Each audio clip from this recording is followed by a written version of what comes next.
I'm Mike Lyons. It is February 2019, and I am conducting an oral histories interview for the Jacksonville Broadcasters Association.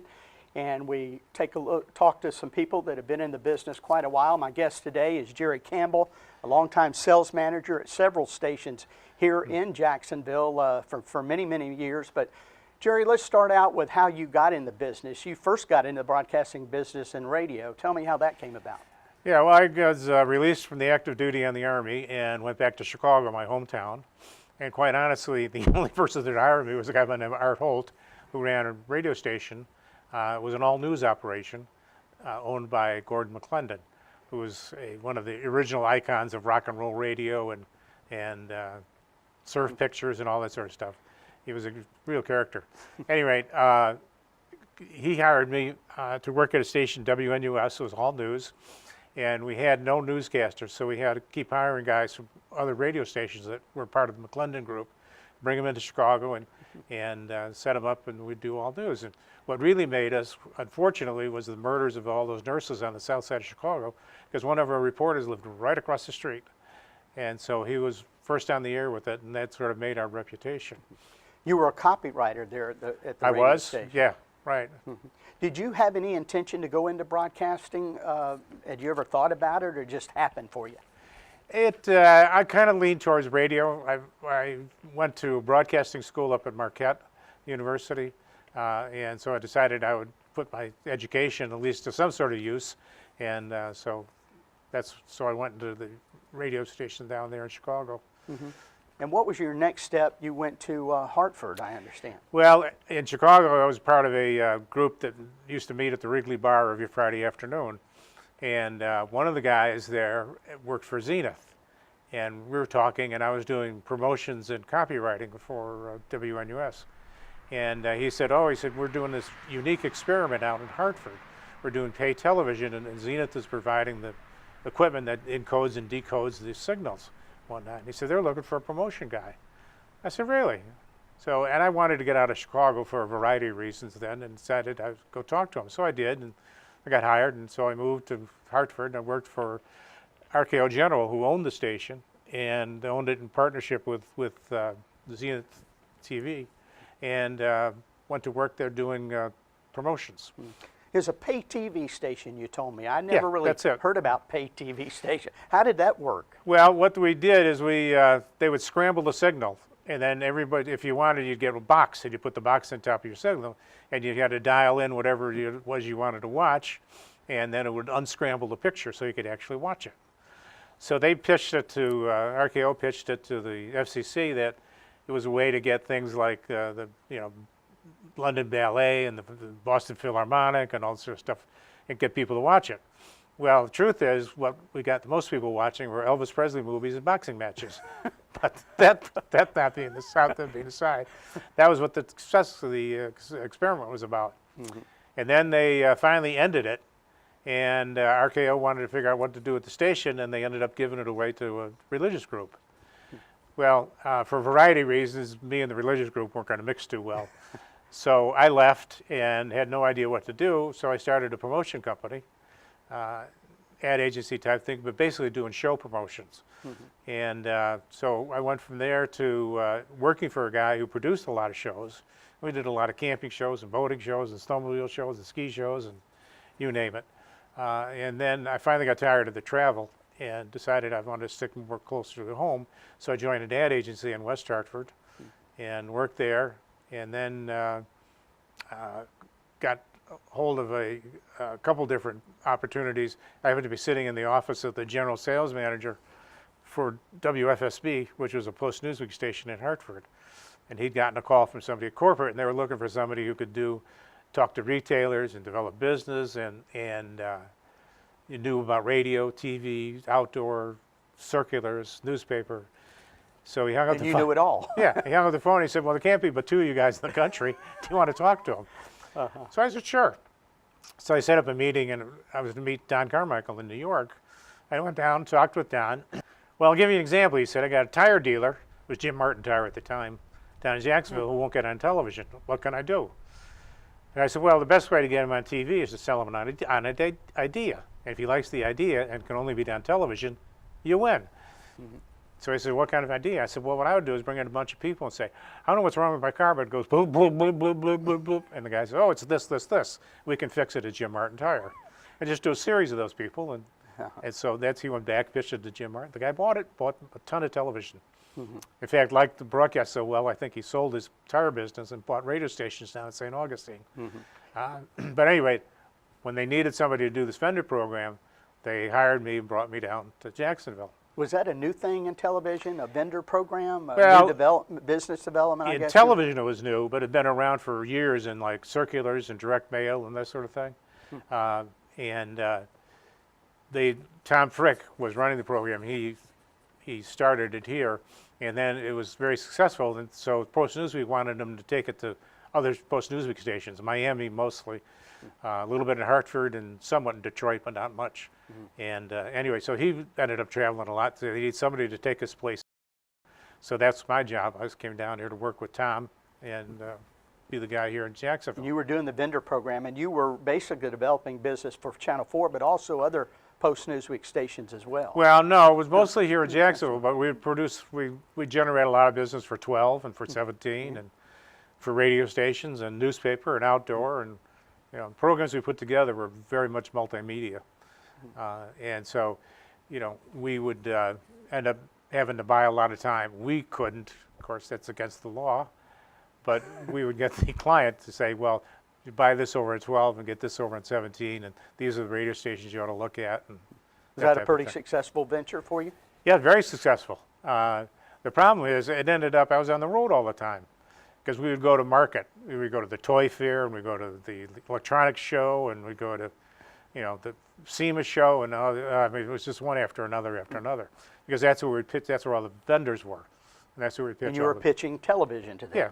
Well, we pitched this program, and the deal was you give this retailer X amount of money, and they'll highlight your product to really push it and build up the sales. That was it was basically, it was a sort of a form of blackmail. You want to sell your products and pick and save? Give us some money, and we'll sell them for you. Pick and Save, that goes way back, doesn't it? Yeah, we did a lot of work with them. Did a lot of work with May Cohen's, a lot of work with Pick and Save, a lot of work with Furchkuts, tried to of Consumers Warehouse. We had a bunch of people that we did work with. And then that led to you, I guess, becoming a sales manager. You moved on to television after that as a sales manager. Well, yeah, I got a call from a guy. There was only a handful of us around the country doing it. One of them was a guy up in Columbus, Ohio. And he, like me, was tired of the travel, so he took a job as a general sales manager at a Belo station in Norfolk, Virginia. So he called me up and said, well, I'm here. He said, I can't believe the state of this local sales department. Would you come up here and straighten this mess out? So I said, sure, I'll do that, because I got tired of travel as well.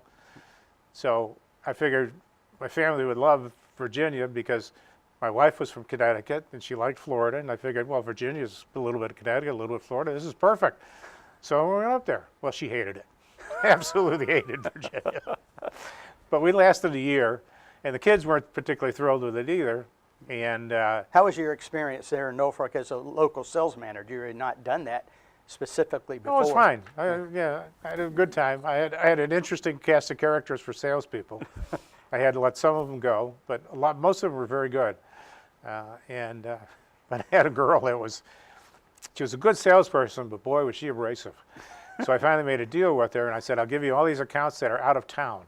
Be like a regional sales manager. The deal is you can never come back in the station. Work out of your house, call me, or mail the stuff in, but you can't come back in here again. You're too destructive. You didn't want her around the station. No. So she did. Well, she did a great job. And she ended up going to Hawaii as a general sales manager shortly after that, about a year or two after. But anyway, I digress. And then that led you were there and you decided, Yeah. I need to get out of Virginia, and you came to Jacksonville. Well, what happened is I had a good friend of ours got killed in a car accident, and we came down here for her funeral. And my wife and Don Carmichael, who was then the general sales manager at 4, got together, and he was looking for a local sales manager, and she was looking to get out of Virginia. So they made a deal. Didn't tell me, of course. So we got back to Virginia, and she says to me, if you had a chance, would you go back to Jacksonville and work at Channel 4? I said, well, I'll certainly think about it. Yeah, it sounds good. It's just good. You get dinner with Con Carmichael in 10 minutes. Want to get dressed? So your wife pointed you to Jacksonville. Oh, she then. set me up on that one. So And anyway, then you were back at Channel 4? yeah, came back to Channel 4 and worked there for quite a while as the local sales manager. Had a great time. Had a little disagreement with upper management. And so at one point, and I decided, well, I did take a break and do something else. So I interviewed with Ken Tonning over at Channel 12. And it was the weirdest interview ever. We didn't agree on a thing. Really? His big line was, well, you know, most of the big chains are eliminating some sales managers. They're combining them all together. You know, so the general sales manager would also be the national sales manager and handle some of the regional accounts and whatever. He said, what do you think of that idea? I said, well, the whole idea of a good sales manager is to make you money. So if you're cutting out sales managers, you're cutting out money. You know, it doesn't make sense to me. So at any rate, I figured at the end of it, there's no way he's ever going to hire me. So we're walking out of the restaurant, and he says to me, well, you're hired. You could have knocked me over with a feather. Was it easy? I know they have no competes among broadcasters. Was it Uh-huh. no problem to go from one station to another? No, because I would never sign a no-compete. And I would never have my salespeople sign it either. That was a big bone of contention with my next boss, Josh McGraw. Because I thought, you know, why would I want to pay a salesperson or somebody or manager, you know, who actually wants to work across the street, but I won't let him because I have him under contract. Now, how does that make me a better station? I don't get it. Right. So there was no compete among salespeople as well. Oh, yeah, right, yeah. but you wanted no part of that. I would never sign it, and I'd never make anybody else sign it. I thought that was the dumbest idea. Now, I can see it for a non-air talent, because the station puts a lot of money into promoting them and making their name in the market and that sort of thing. But it didn't make any sense to me for a salesperson, because none of that, you know, nobody's promoting your local sales manager, you know, so it's not like they're going out of the way to make you a bigger thing in the market, you know what I mean? So you were at Channel 4 for 6 years, and do you know about when you started, about what years you were in? Was that in the 70s, early or late 70s, yeah. Television hadn't been around that long. What was it like being a local sales manager at a TV station? I mean, was it difficult, or was it pretty easy to sell? No, it was pretty easy, because back in those days, you know, I mean, essentially you had 3 television stations. I mean, 30 was on the air, and at 47 shortly after that got on the air, but basically you had 3 stations. There was no real cable to speak of, you know. So as long as you paid the electric bill, it's pretty hard to screw it up. You know what I mean? Right. The biggest problem they had was that they didn't have a lot of different categories. For example, there was not a lawyer on television anywhere then, because the Bar Association in Tallahassee used just about hang them if they went to. Right. They had all these goofy rules and regulations, and it was impossible to get a commercial done. Some of them still exist. You know, they do a commercial, they say, not an attorney spokesperson. Well, you never hear anybody say, not an automotive spokesperson. You know? Right. Automobiles, I guess, was dealerships were one of the main. Yeah, that and fast food. By fast food, I mean McDonald's. Yeah. And there's a lot of money was spent by bottlers. Back in those days, Coca-Cola and the rest of them were basically bought locally through the bottling groups. So that was a big thing. But there weren't very many categories actually on television. Like I say, there was no lawyers, not a one.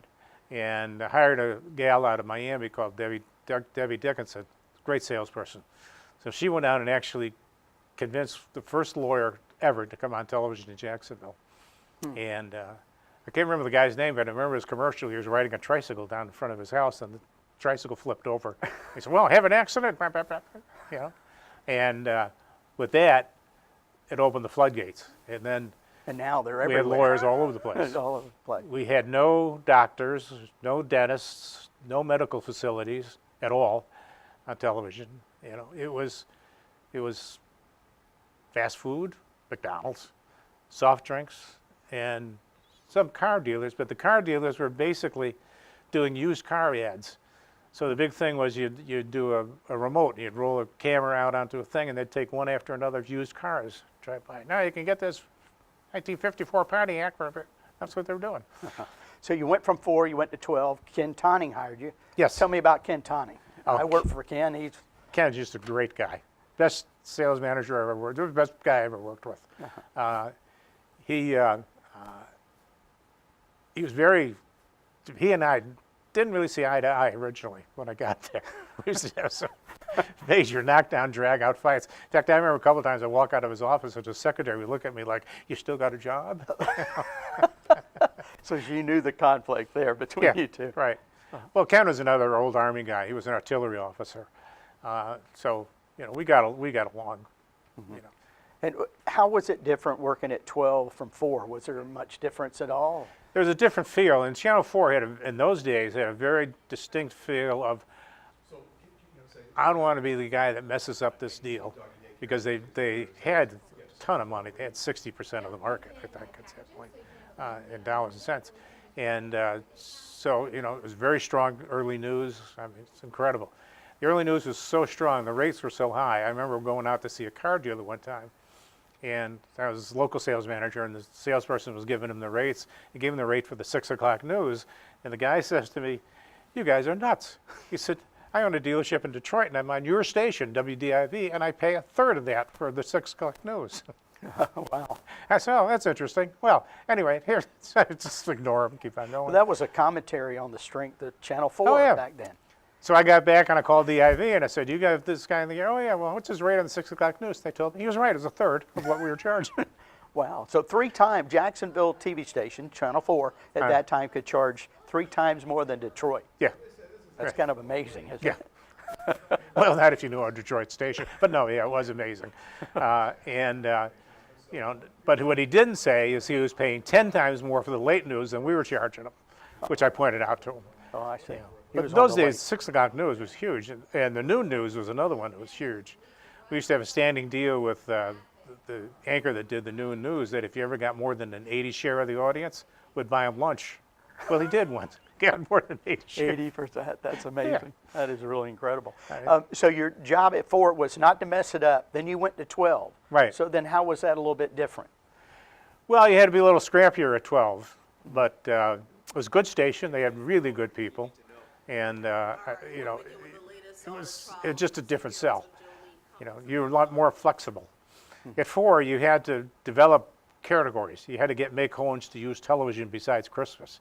You had to pick and save, stop buying these stupid Christmas movies and running them on.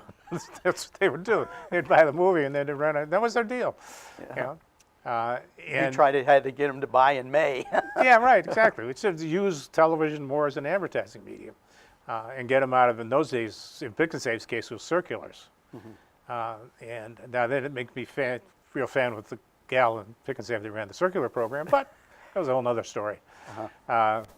How long did you stay at 12? I guess about 5 or 6 years. And good people there, and you enjoyed Great working. people, loved them, yeah. But you came to then move to 30 and 47. Right. Clear Channel Television, I guess, was the owners Yes. there. Yeah. Well, I was at 12 was when we bought Channel 25, took over the ABC station. And I wanted to leave. I was getting tired of television. And I thought, well, I can't leave now because they've just taken over this other station. I got to stay here and work this thing out. So I did, and then when it got up and running, and I said, all right, now it's time to go. What was that like? What were the challenges of that? Because that was a new thing where one company could own 2 TV Yeah. stations in the same market. That was the first time that had happened, I believe, right? So Well, the 30 owned 47. 30, 40 owners. Yeah. You're right. 12 came back with 25. Yeah. How was that different having 2 stations to run the sales department? Well, I was of the firm belief that you had to have 2 different local sales departments. You could merge the national if you wanted to, but locally, because, they were different stations. Not dramatically different, because one was NBC and the other was ABC. But, they had developed relationships with clients and whatnot, so you had to hold on to a lot of their salespeople. Couldn't, unfortunately, hold on to all of them, but you had to hold on to a lot of them so you could keep the momentum going that the station had built up. And it was a good operation. It was an all-Britain station, so it's a good operation when we took it over. So it wasn't like you were taking over this flailing station that couldn't get out of its own shadow. And they had their separate news, and you had the same news on there, but they had another network and popular shows. Yes, and, right. And that Yeah. you could sell specifically Right. ads for those. Well, it was all the same newscast, which is why they rebranded it to First Coast News, because they couldn't do Channel 12 news and Channel 25 news. Right. So Right. anyway, but it worked out, except that they wouldn't let me hire all their other salespeople, so I had to let some of them go, which was not a pleasant thing to do. But you were there several years at 12, and then you decided to go. Well, I got tired of television again. Went down to St. Augustine to a car dealer friend of ours, mine, and bought a sports car, little Honda S2000 that just came out.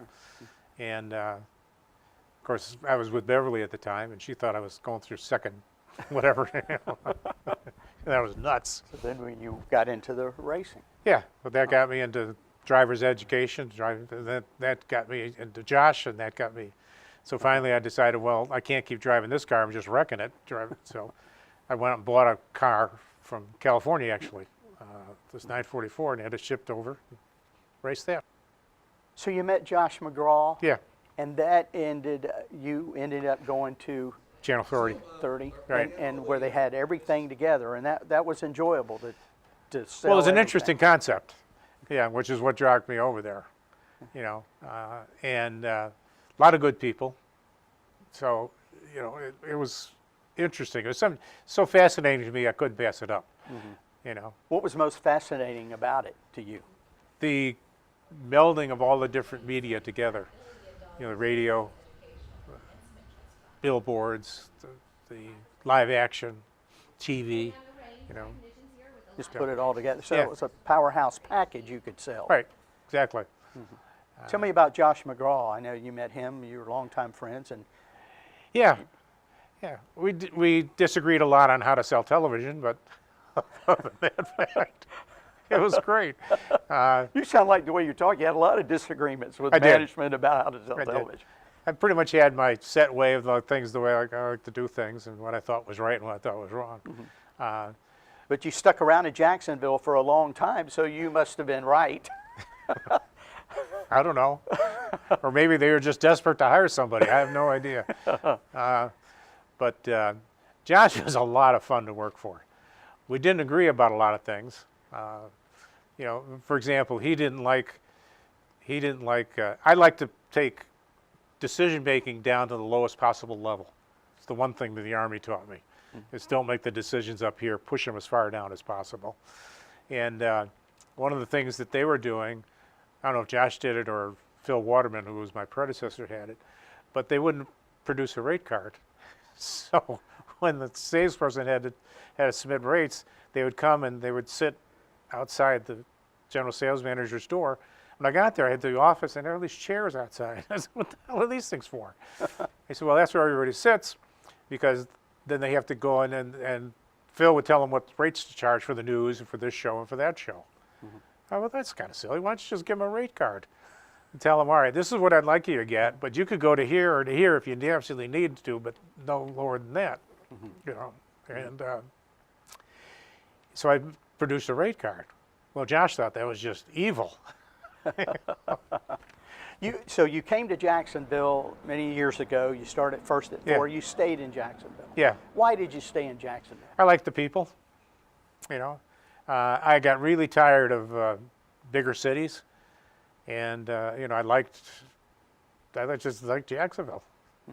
What did you see change in Jacksonville in the business over those many years at all those different television stations? Well, it got a lot more sophisticated, and bigger, so that was a good thing. What But- did cable coming in and the more competition, how did that affect you? That was a pain in the butt, actually, but I got along great with the cable guys. In fact, one of the jobs I had that Ken gave me was to do all these retransmission agreements with cable systems. So I had to travel all around to different cable. This is when they passed the rule about you had to have an agreement with the cable system in order to carry your channel. So they had a retransmission agreement. You had to come to some agreement on what the terms were for the carriage.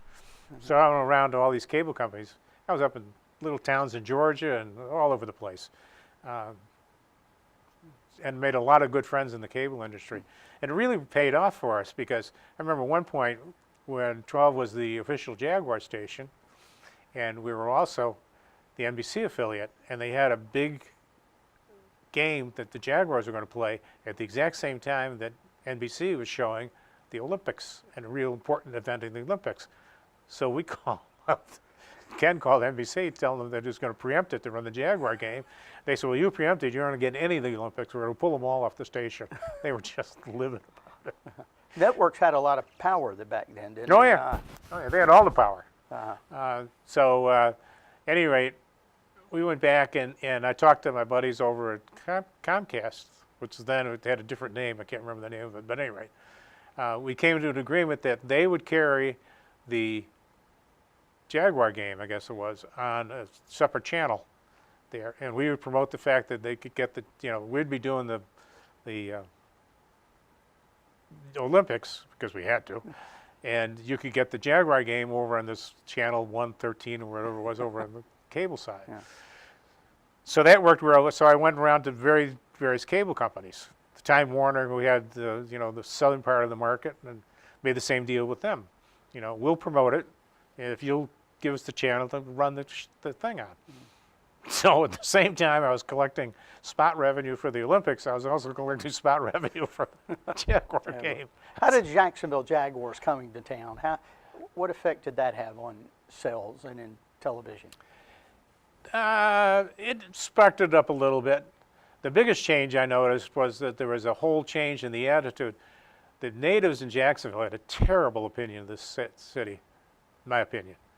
I mean, I tell you various stories, but when I was flying down here, this guy says to me, where are you going? I thought, well, I'm on a plane to Jacksonville. That's pretty clear, isn't it? So I said, I'm going to Jacksonville.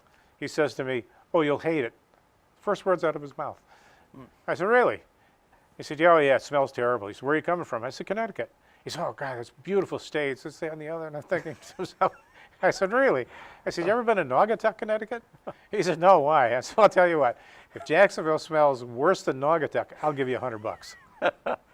And I would never had to give them the $100. Right. So this was back when they were running the paper mills here. So you came to Jacksonville, obviously didn't hate it. No. I'm like, I love the people, I mean, they're just some real characters. I remember one of the guys I ran into when I was just down here, was happened to be in December, and he's saying to me, he said, where you came from? And I said, in New England. He says, oh, he says, you'll find the cold down here is a lot different than it is in New England. It just rips right through you. He's standing there in a T-shirt and a pair of shorts. I said, well, so I got an idea. How about you put some clothes on? That might help whipping right through you. Yeah, there's a sign. That's crazy. So, what do you miss most about being in television in Jacksonville? People. Yeah. I fortunately had a great group of sales managers in all the stations I worked at, so that was heaven. And a good group of salespeople, and so didn't always agree with upper management, but then that wasn't my job. My job was to sell the station. Right. Yeah. But I really liked, and then when the Jaguars came, it really sort of put Jacksonville on the map. Because I remember when you go to New York and people would say, oh, I've been to Jacksonville. I can remember watching the sunset over the ocean. Well, you've got some set of eyesight. So you've never regretted coming here and being in sales for many years? No. Mm-mm. And wonderful people. I'm sure some of them weren't too happy with me. I can guarantee you that. But I was happy with all of them. When you look back, that you remind you of some great stories you'd like to tell? Oh, geez. Well, a lot of them had to do when Tom Frick and I were working together. We were affectionately known to as Frick and Frack, and Tom and Jerry. And Tom was with you at Channel 4 when you first came and you were working on the vendor program. Yeah, right. Well, he and I shared an office, which was an experience in itself. And Tom was a great guy, but he was just strange sometimes. If you were to tell people that wanted to get involved in broadcasting sales today, say students, what would you tell them? Honestly, don't. Why did you say that? You were in it for years. You seemed to have had a great time. Yeah, but it was a much different industry now. Both of my kids are working in television. My daughter is a local sales manager at Charlotte, CBS station, and my son is a general sales manager in Houston. So they did the same thing you did. Well, they figured the old man could turn a buck at it. How tough can this be? This job's got to be a layup. Was it an easy job? Was it easy, fun? Yeah, it was easy. Well, you compared to what? Compared to the Army? Yeah, it was a lot easier. A lot easier. And Jacksonville, what about the city? What have you seen changes, not necessarily in the business, but in the city since you've been here? Oh, it's really growing up a lot. Yeah, it's a lot more cosmopolitan, should we say. And I think a lot of that had to do with the impact of the Jaguars they've had on the market. And, you know, very few people now, when you travel, don't know where Jacksonville is. You know, and so I And you remember. don't hear "Don't go to Jacksonville" No. as much on the plane. You don't hear all that nonsense.